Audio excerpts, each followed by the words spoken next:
Добрый день, дорогие друзья! Этот выпуск подготовлен по предложению сразу нескольких зрителей канала.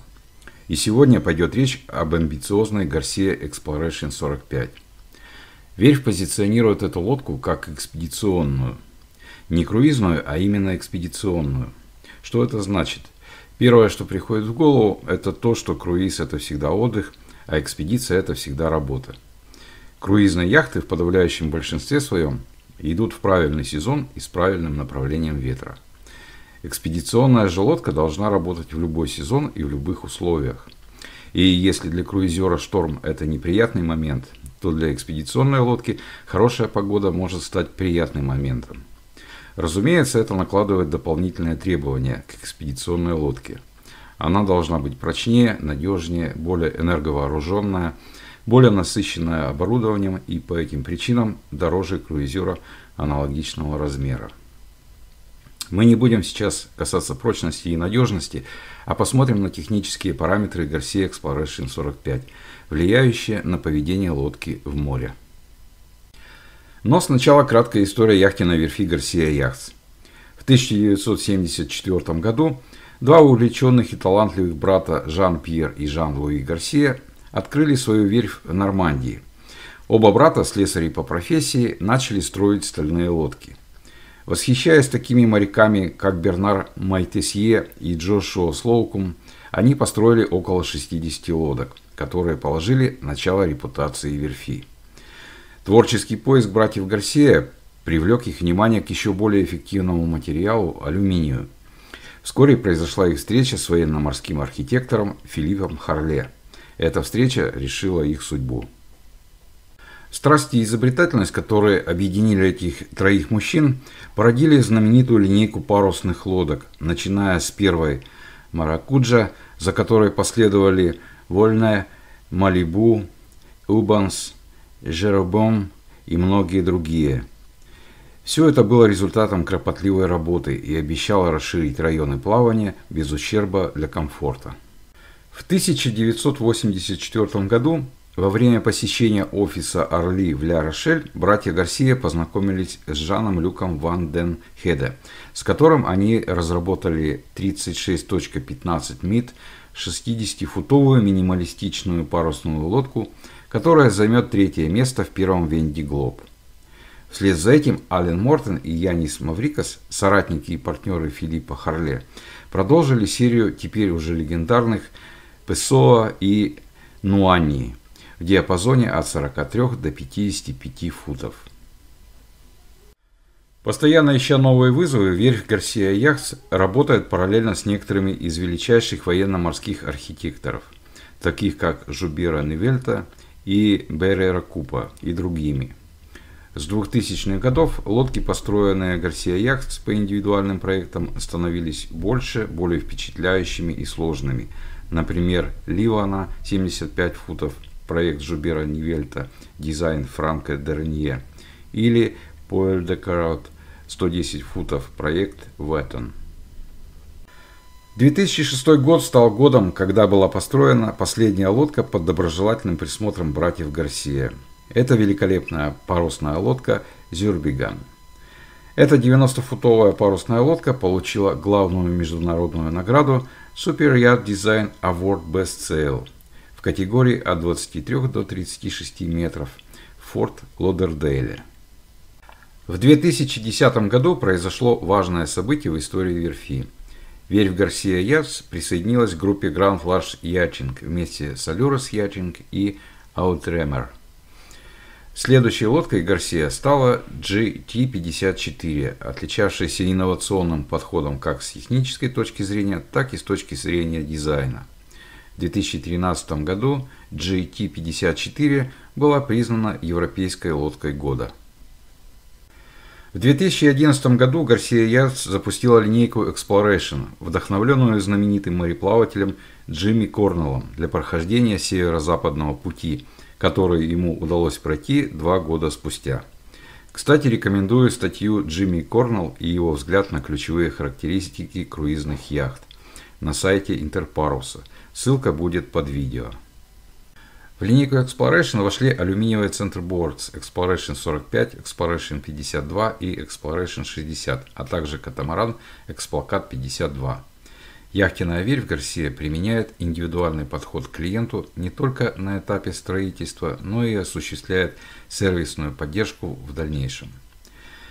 За исключением металлообработки, предприятия Гарсия и Allures физически расположены в Шербуре, на севере Франции, и находятся в одном помещении. Два металлообрабатывающих цеха, один в Британии, другой в Нормандии. Столярная мастерская в Вандеи, на западном побережье Франции. Завод по производству композитных материалов в Нормандии. Сборочный узел в Шербуре способен одновременно принять до 10 лодок. Таким образом, Garcia Yachts и Allures Yachting могут предложить самые разные продукты как в линейке производимых яхт, так и в их оборудовании.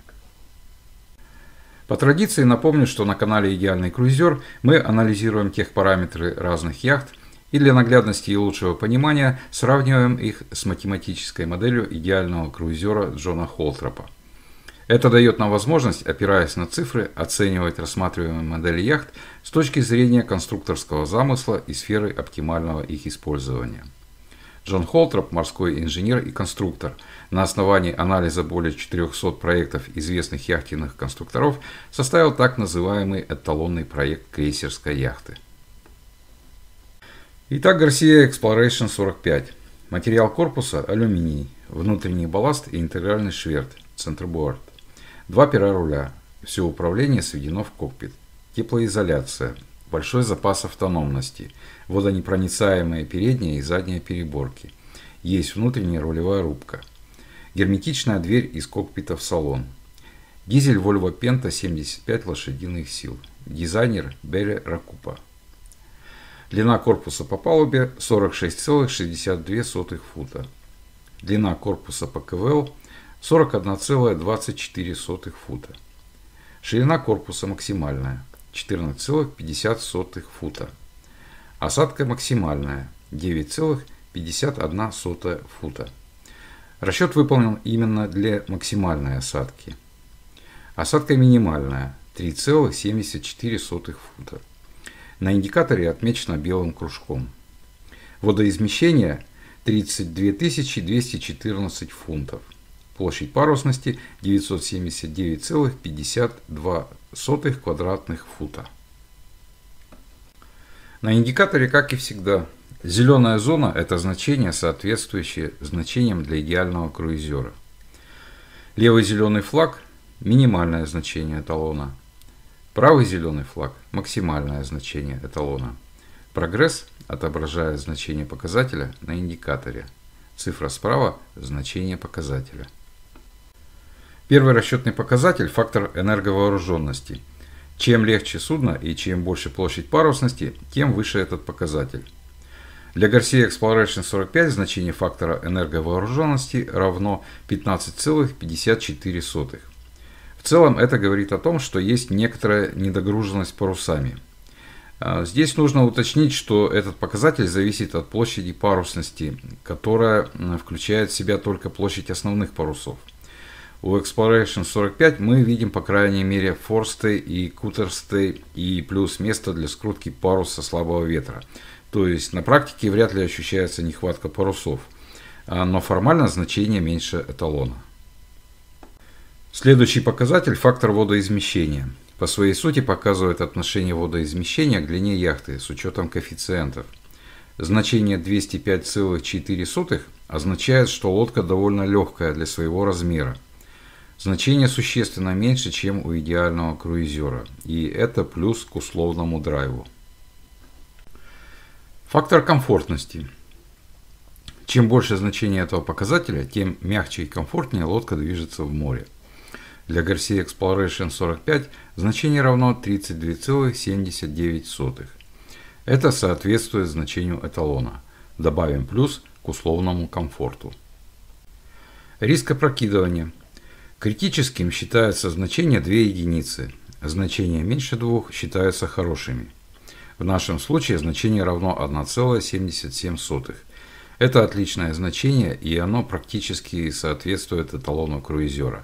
Плюс к условному комфорту. Фактор балласта. Это один из показателей остойчивости. Рассчитывается как отношение веса балласта к водоизмещению. Значение 31/100 означает, что в данном случае отдано предпочтение остойчивости веса. Это плюс к условному драйву. Стройность корпуса характеризует относительную ширину корпуса. Рассчитывается как отношение максимальной длины корпуса к его ширине. Для крейсеров более характерны умеренно стройные корпуса. Эталонный показатель равен 3,4. Для Exploration 45 значение равно 3,2. Это значит, что корпус немного шире эталона. И это плюс к условному комфорту. Проектная скорость корпуса. Для водоизмещающего судна зависит от длины корпуса по ватерлинии. Обычно определяется как максимальная скорость, развиваемая водоизмещающим судном при разумной мощности из расчета 2-3 лошадиных силы на тонну. В нашем случае скорость корпуса равна 8,61 узла, что значительно выше, чем у идеального круизера, плюс к условному драйву. Фактор скорости. Для лодок со значительной парусностью и небольшим водоизмещением фактор скорости больше единицы. Для имеющих недостаточную площадь парусов или излишне тяжелых лодок он меньше единицы. Для Exploration 45 значение равно 1,4. Это меньше, чем у эталона. Это может говорить о недостаточной динамичности лодки. Это плюс к условному комфорту. Момент инерции. Чем выше значение момента инерции, тем выше сопротивление раскачивающим усилиям. Значение 2 050 225 фунтов на фут в квадрате значительно выше значения идеального круизера, плюс к условному комфорту. Период бортовой качки. Период качки зависит от момента инерции. Период бортовой качки судна обратно пропорционален его остойчивости. У неостойчивых судов большой период бортовой качки, у остойчивых – малый. Для Garcia Exploration 45 период равен 3,74 секунды и находится в зоне значений эталона. Добавим плюс к условному комфорту. Показатель остойчивости. Эмпирический показатель, описывающий влияние периода бортовой качки и ширины корпуса на остойчивость. Лодки со значениями до единицы считаются остойчивыми, более 1,5 – валкими. Значение 0,84 говорит о том, что лодка остойчивая. Значение меньше, чем у эталона, плюс к условному драйву. Ускорение бортовой качки. Значение. До 0,06 G это значение, практически не оказывающее влияния на человека. Свыше 0,06 G считается нежелательным для крейсерских яхт. Свыше единицы начинается недомогание. Уровень свыше 0,18 G считается недопустимым. Для Exploration 45 значение ускорения бортовой качки равно 0,9 G. Значение не превышает допустимой величины, хотя и находится в зоне нежелательных значений. Подведем итог по Garcia Exploration 45. Рейтинг по набранным баллам 8,47. Шкала Comfort Drive говорит нам о том, что лодка имеет спокойный характер и больше склонна к комфорту, чем к драйву. И это вполне понятно, так как это все же экспедиционная лодка. Лодка не тяжелая для своей длины, но и динамично ее назвать трудно. Фактор комфортности, риск опрокидывания, период бортовой качки на отлично. Лодка остойчивая. Ускорение бортовой качки немного великовато, но в пределах нормы. В целом все хорошо и своеобразно. Не будем забывать про то, что это довольно специфичная лодка, в которой основной акцент сделан на прочность и надежность. А любая лодка – это все же компромисс. Если где-то чего-то больше, то значит где-то чего-то обязательно меньше. Помимо технических параметров, к несомненным достоинствам Exploration 45 нужно отнести малую осадку при убранном шверте, круговой обзор изнутри и, что очень важно, продуманность в мелочах. По набранным баллам Garcia Exploration 45 занимает 9 место в рейтинге «Идеальный круизер». Признаюсь, неожиданный результат. Итак, на первой странице рейтинга для яхт, которую мы уже посмотрели, первое место Halber Crassi 42F Mark II, второе место Island Packet 40, третье место Trintella 4, четвертое место Sirius 40 DS Twin Kill, пятое место Cherubini 44 Catch, шестое место Nauticat 40, седьмое место Trintella 57A, восьмое место Шхуна Cherubini 48, девятое место Garcia Exploration 45, десятое место Bavaria 42. На второй странице 11 место Trintella 5, 12 место CNC 35 Mark I. Благодарю зрителей канала Дмитрия и Самуила за предложение рассказать о Garcia Exploration 45. Следующий выпуск будет также по предложению зрителей, и мы с вами познакомимся с несомненно интересной современной яхтой. Не пропустите, подписывайтесь на мой канал и не забудьте нажать на колокольчик. Если вас интересует какая-то лодка, напишите в комментариях, и я подготовлю выпуск по интересующей вас модели. Спасибо за внимание, до новых встреч на канале Идеальный Круизер.